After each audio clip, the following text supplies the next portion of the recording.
Hey, hello guys. Today I'm going to show you how to actually verify your LinkedIn account. Now it's a very easy process. I'm going to show you step by step, so let's get straight into it.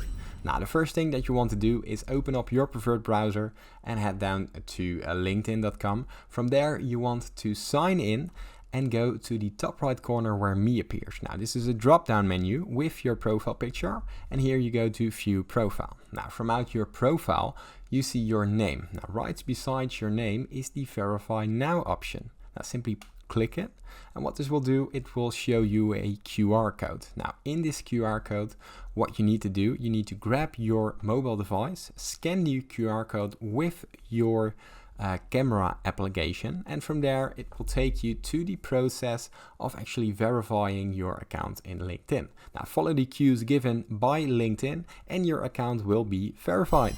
Now, if this tutorial was helpful, please consider subscribing to my YouTube channel. This helps me out a lot, and thank you for watching.